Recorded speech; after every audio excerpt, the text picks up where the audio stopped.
अरविंद केजरीवाल जी, मनीष सिसोदिया जी, सारे के सारे दिग्गज लीडर्स हार चुके हैं। ऐसे में आतिशी मारलेना जी ने ना सिर्फ इस हार के बाद एक रोड शो निकाला सेलिब्रेट करने के लिए, उन्होंने उस रोड शो में डांस भी करा। आप दिल्ली में कहीं पे भी चली जाइए, किसी भी इलाके में चले जाइए, सड़कें बुरी तरीके से टूटी पड़ी हैं, नालियां ओवरफ्लो कर रही हैं, कूड़ेदान बन गई है पूरी दिल्ली, अलग अलग जगहों पे कूड़ा पड़ा है, सड़कों पे कूड़ा पड़ा है, पानी गंदा सड़ा हुआ काला बदबूदार लोगों के घरों में आ रहा है। मैं जमीन पे हमेशा से काम करती आई हूं और करूंगी, और मेरी पार्टी कोई दो लोगों की जागीर नहीं है। आतिशी मारलेना जी को शर्म आनी चाहिए। पूरी की पूरी पार्टी बुरी तरीके से हार गई है। सिर्फ 22 सीटें आई हैं और अरविंद केजरीवाल जी, मनीष सिसोदिया जी, सारे के सारे दिग्गज लीडर्स हार चुके हैं। ऐसे में आतिशी मारलेना जी ने ना सिर्फ इस हार के बाद एक रोड शो निकाला सेलिब्रेट करने के लिए, उन्होंने उस रोड शो में डांस भी करा। तो ये विजुअल्स बहुत चौंका देने वाले हैं। और आतिशी जी क्या सेलिब्रेट करना चाह रही है? पूरी की पूरी पार्टी की इतनी बुरी तरीके से हार को वो सेलिब्रेट करना चाह रही है। तो मुझे लगता है आतिशी जी को शर्म आनी चाहिए और सत्ता का इतना भी लालच नहीं होना चाहिए कि इंसान इंसानियत ही भूल जाए। जिस तरीके से प्रधानमंत्री ने कल एक भाषण दिया और उसमें उन्होंने कहा कि सीएजी रिपोर्ट जो है फर्स्ट कैबिनेट में टेबल की जाएगी, इन तमाम वादों को आप कैसे देख रहे हैं, क्या चाहते हैं?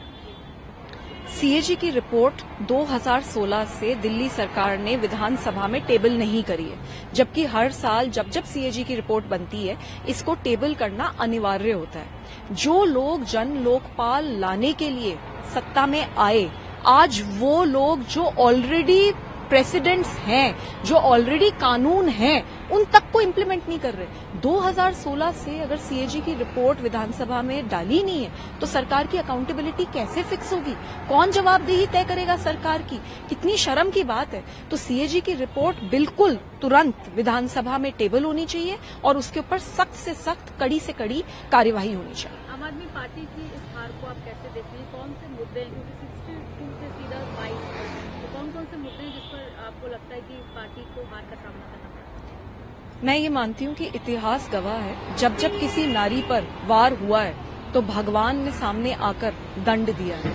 तो ऐसा तो हुआ ही है। लोगों के अंदर बहुत गुस्सा है, जो मेरे साथ हुआ उसको लेकर भी, और लोगों के अंदर एक बहुत तीस है, क्योंकि एक बहुत बड़े सपने के साथ हम लोगों ने वोट मांगी थी और आज वो सपना पूरी तरीके से चूर चूर हो गया। आप दिल्ली में कहीं पे भी चली जाइए, किसी भी इलाके में चले जाइए, सड़कें बुरी तरीके से टूटी पड़ी हैं, नालियां ओवरफ्लो कर रही हैं, कूड़ेदान बन गई है पूरी दिल्ली, अलग अलग जगहों पे कूड़ा पड़ा है, सड़कों पे कूड़ा पड़ा है, पानी गंदा सड़ा हुआ काला बदबूदार लोगों के घरों में आ रहा है, यमुना नदी दूषित हो रखी है इतनी ज्यादा, और एयर पोल्यूशन की तो इतनी चरम सीमा है कि आपकी, मेरी और हम सबकी जिंदगी 12 साल घट चुकी है सिर्फ और सिर्फ दिल्ली सरकार की नाकामी की वजह से।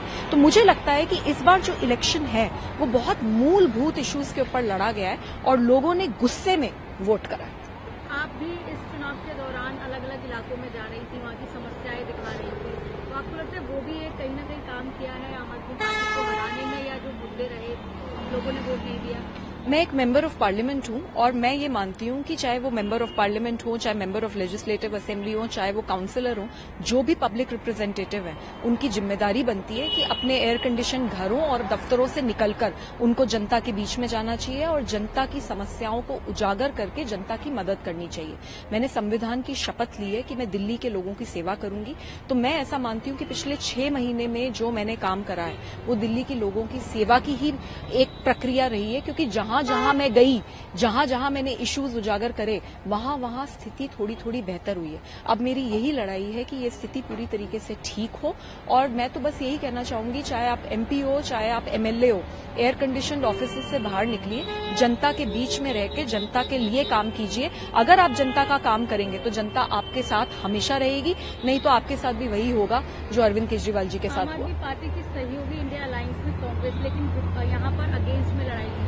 तो आपको लगता है कि वोट काटने का काम कांग्रेस ने किया है और इंडिया अलायंस का क्या फ्यूचर रह सकता है आपको? अरविंद केजरीवाल जी की जो पॉलिटिक्स है वो बड़ी पॉलिटिकल कन्वीनियंस की पॉलिटिक्स है, वो कोई विचारधारा की पॉलिटिक्स नहीं है। जब अरविंद केजरीवाल जी को कांग्रेस पे प्यार आता है तो वो साथ हो जाते हैं। जब अरविंद केजरीवाल जी को राहुल गांधी से खुंदक होती है, गुस्सा आता है, तो वो हम सब पे एक प्रेशर बनाते हैं कि राहुल गांधी के खिलाफ स्टेटमेंट्स दो और लड़ाई करो। मुझे एक बात बताइए कि अरविंद केजरीवाल जी ने हरियाणा में लड़ने का क्यों निर्णय लिया? हम सबको पता था कि जमानतें जब्त होंगी, फिर भी हम हरियाणा में जाकर लड़े सिर्फ और सिर्फ इसलिए क्योंकि कांग्रेस को सबक सिखाना था। और कांग्रेस क्योंकि आम आदमी पार्टी ने लड़ाई लड़ी हरियाणा में तो कांग्रेस वहां पे हार गई। अब कांग्रेस ने भी दिल्ली में वही करा, कांग्रेस दिल्ली में लड़ी और उसकी वजह से भी आम आदमी पार्टी को चोट पहुंची। तो मुझे समझ नहीं आता, अरविंद केजरीवाल जी जब खुद हरियाणा जाते हैं तब तो शेर हो जाते हैं और जब कांग्रेस इधर आती है तो वो एक रोंदू बच्चे की तरह व्यवहार करते हैं। तो मुझे ऐसा लगता है कि बदले की भावना से राजनीति नहीं होनी चाहिए, राजनीति बहुत सोच समझ के एक विचारधारा के साथ होनी चाहिए। एक आखिरी सवाल, जो लोग ये कहते हैं कि आप आम आदमी पार्टी की सांसद हैं और उसी पर सवाल उठाती हैं, इसको लेकर क्या कहेंगे? आप पार्टी छोड़ नहीं देते, उनको क्या जवाब देंगे? मैं क्यों पार्टी छोड़ूं? मैंने क्या गलत करा है? अगर मेरे साथ मार पिटाई होगी तो मैं कंप्लेंट करूंगी और अपनी आवाज उठाऊंगी। अगर मैं देखूंगी कि लोग तड़प रहे हैं और एमएलए नहीं आ रहा और कोई काम नहीं हो रहा तो मैं उनकी आवाज जरूर उठाऊंगी। मैं कोई एयर कंडीशन ऑफिस में बैठने वाली एमपी नहीं हूं, मैं जमीन पे हमेशा से काम करती आई हूं और करूंगी। और मेरी पार्टी कोई दो लोगों की जागीर नहीं है, अरविंद केजरीवाल जी की जागीर नहीं है।